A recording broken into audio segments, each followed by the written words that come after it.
I'm Brittany Lewis with Forbes Breaking News. Senate Minority Leader Mitch McConnell blasted the Inflation Reduction Act of 2022 on the Senate floor Tuesday.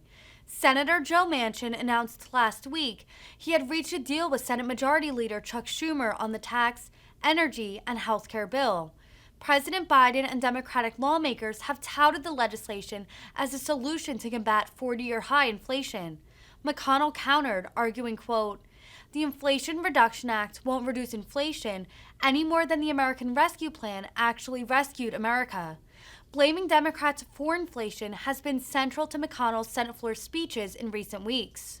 We learn more each day about the devastating toll that ongoing flooding has inflicted on eastern Kentucky. As rescue and recovery efforts continue, Kentuckians are grieving lost family members and friends and neighbors. One of the victims of last weekend's flash floods was Gabe Hensley, a 30-year-old coal miner and father. Gabe was working a shift when the floods hit. On his way home to rescue his wife and son, he stopped to help a man who had wrecked a four-wheeler. He cleared trees and turned people away from danger. Then, tragically, the floodwaters swept Gabe away. As Gabe's cousin told the Herald Leader yesterday, eastern Kentucky lost a hero. We're all grieving for the men, women, and children this flood has taken from us. The Hensley family has asked that people honor Gabe by helping other flood victims. Flooding, high winds, and power outages are still ongoing, and forecasters predict more heavy rainfall in the region throughout next week. The threat of even more disaster in eastern Kentucky is acute. I spoke with the governor, state legislative leaders, and officials on the ground in eastern Kentucky yesterday.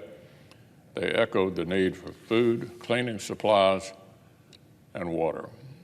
In such dire times, the ray of hope is the fact that generous Kentuckians from across the Commonwealth are hearing these calls for help and answering loud and clear. Already, the Eastern Kentucky Relief Fund has received about $2.3 million in charitable donations across my home state, from Winchester at VFW to neighborhood restaurants in northern Kentucky. Locals are organizing donation drives. The University of Kentucky and the University of Louisville's men's basketball teams are both fundraising for flood relief, and police departments from around the region donated cruisers to help with search and rescue. All this generosity will play a crucial role as we begin to rebuild. As the officials I spoke to emphasized, it will be a long road ahead for the families affected by these awful floods. But I know I speak for every Kentuckian when I say we will be with them every single step of the way. Now, on a different subject, Democrats have had a tough few days rolling out their latest reckless taxing and spending spree. It turns out that proposing huge job-killing tax hikes and more runaway spending during inflation and a recession doesn't go over very well. Here are a few of the things nonpartisan experts have already proven about the Democrats' proposal. Number one, the so-called Inflation Reduction Act would actually increase inflation in the short term and do nothing to tackle the problem in the long term. That's from the University of Pennsylvania. Number two, their tax hikes would shatter President Biden's promise not to impact households earning below $400,000. Many billions of dollars of the new tax hikes would fall, listen to this, directly on the working class and the middle class. That, of course, is not from Republicans, but from the Joint Committee on Taxation.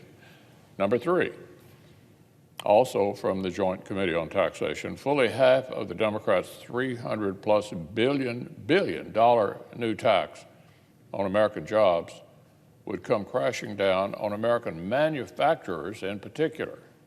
manufacturers in particular. Now, those groups that I cited are neutral and nonpartisan. But just for fun, let's take a look at the most favorable numbers for Democrats. Let's look at their own spin. One of the Biden administration's favorite outside economists, somebody who has consistently been over-optimistic about inflation and Democrats' policies, claims their bill will reduce the consumer price index by a grand total, listen to this, grand total of one-third of 1%. One-third of 1% between now and the end of the year 2031. Wow. 0.3% over 9 years. That is 1/28th of the inflation Democrats have caused in just the last 12 months. For goodness sake, Democrats added 4 times that much inflation just in the month of June alone. So listen, the friendliest estimate for Democrats says their taxing and spending spree would take 9 years, 9 years, to unwind literally 1 week's worth of recent inflation. Hundreds of billions of dollars in tax hikes, hundreds of billions of dollars in new spending, and it would take 9 years to remove 1 week's worth of Democrats' inflation. Goodness. So let me repeat it one more time. This is the most generous estimate for Democrats. Neutral experts like the University of Pennsylvania say even this is too optimistic. And their bill would actually make inflation even worse in the coming months.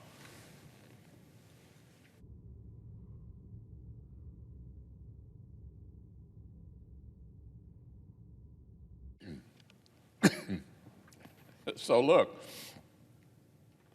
this isn't an Inflation Reduction Act, not even close. It's just a catalog of tax hikes and green boondoggles that Democrats have wanted literally for years, with a false new label slapped on the front.